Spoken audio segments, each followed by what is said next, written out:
All right, so over at Ohio State, the conversation with Coach Ryan Day is, can he beat Michigan?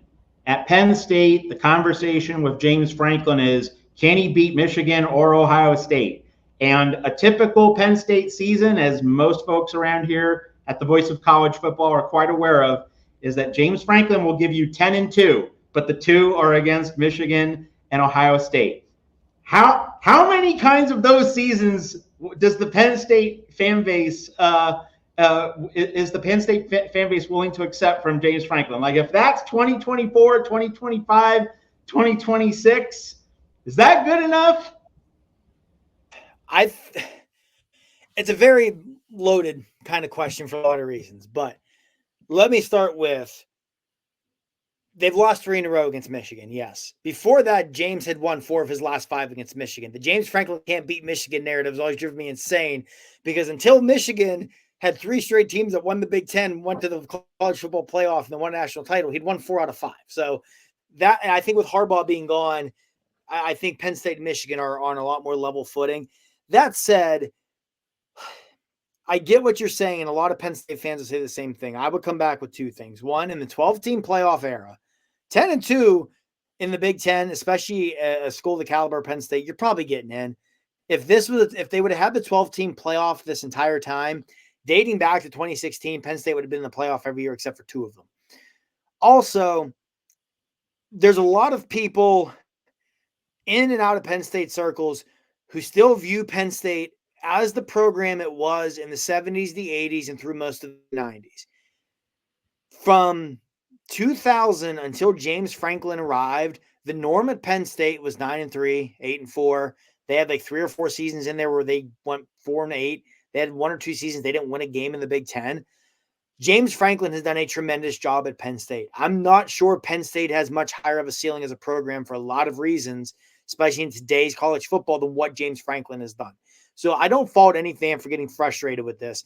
I get frustrated with it sometimes, but at the end of the day, you've got to ask yourself, is there any coach in the country who is a slam dunk better head coach than James Franklin that you're going to get at Penn State? Because I don't think there is.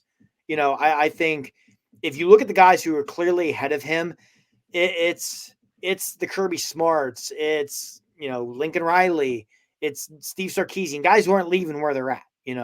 So I think that's part of it as well. But I think if the bottom totally would fall out, like I think if they don't make the playoff this year, and it's not because of injury, I think he is under a lot of pressure going into next year because this schedule is not challenging.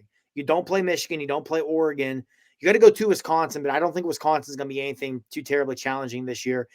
Even if you want to chalk that Ohio State game up as a loss, other than when they come out to the Coliseum to play USC, and obviously USC is going to have their own litany of questions this year. And I mean, you guys know this better than me, but I feel like in the trenches, they're really going to struggle year 1 in the Big Ten. Even if you lose that game, if you're 10-2 and those are your 2 losses, especially because if you do lose that game, USC probably did put together a really strong year, you probably still win the playoff. So I do think if they miss it because they lost 3 or 4 games, and it's not because of a litany of injuries or something, then there's a lot of pressure on him going into next year. But at the same time, man, if he's just going to continue to win 10 games, especially now it's 12-team playoff, that's going to get you in most years. I just have a hard time seeing a scenario where Penn State does better. Again, the guys who are definitely better than James Franklin are guys who are not leaving the jobs they're at. Yeah, so Mari, last season there was obviously it wasn't fun, but it was memorable in that Michigan did not throw a forward pass in the second half, and was still able to win in Happy Valley. And then of course against Ohio State, you had that defensive touchdown, and you're thinking like you have the upper hand, and then it gets wiped out.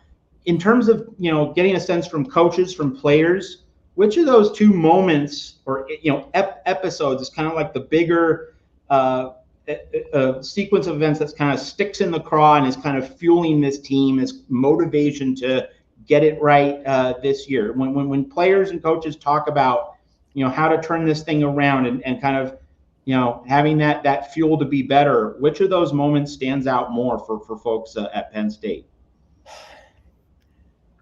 I think it would be the called back touchdown against Ohio State, just simply because Penn State has been so close so many times. In 2017, they had a 14-point lead in the fourth quarter in Columbus and blew it.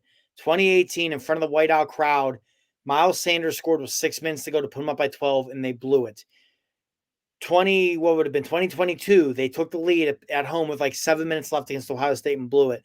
And I think that was just another one, like, just here we go again. Like, if that play isn't, because it was probably the right call to flag that holding on Kalen King, but man, was it iffy.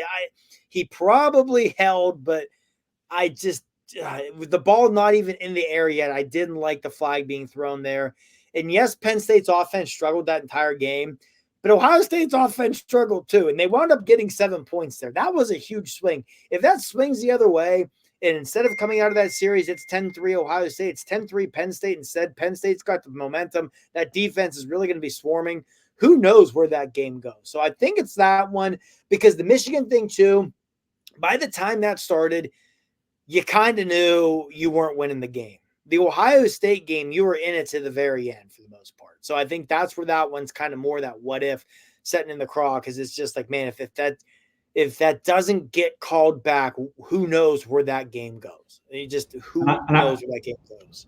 And I just want to follow up, having established that, what's the mixture between aggression and complementary football for Penn State this season? Like, obviously last year you had that elite defense to lean on. What's going to be the mix in terms of entrusting your offense versus entrusting your defense to win games?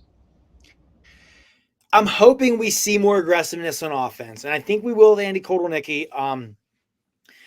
And to me, I've never understood, unless you're like Iowa, I've never understood the super conservativeness on offense when you have an aggressive defense. To me, my defense is that good. I'm going to be more aggressive on offense, because if I make a mistake, I know my defense is going to bail me out, right? Hey, if I do throw an interception, if I do lose a fumble, I know you guys aren't giving up more than a field goal anyway, so let's do it. So I'm hoping there's more aggressiveness. I think there will be. I'm cautiously optimistic there will be. I am also totally prepared where if it goes like last year, in the first game of the year against West Virginia, they come out and they're just slinging it all over the place and ripping off big runs, and it's against West Virginia, and you're like, all right, here we go. And then you realize West Virginia's defense just wasn't very good, because they go to Morgantown to start this year. And I think you could say, no, I think West Virginia's a good team. I think they'll probably win 7 or 8 games, but lighting up that defense isn't going to be super telling. But I do think also, that can be a good test where, hey, first game of the year on the road, it's going to be a hostile crowd, because Penn State and West Virginia that is a big old school rivalry. And a lot of the older fans were very excited to have this series back. So that place is going to, it's West Virginia. They don't know who they're playing in Morgantown. It's going to be 80,000 drunk people ready to go. So it's going to be a hostile crowd, but I think that's a nice test where you can test that aggressiveness, right? Hey, let's come out. Let's be more aggressive on offense, because I think you need to be. Again, like I said, I've never understood the mindset where if you have a great defense, to me, that's why you should be more aggressive on offense, because the defense is going to bail you out if you make mistakes.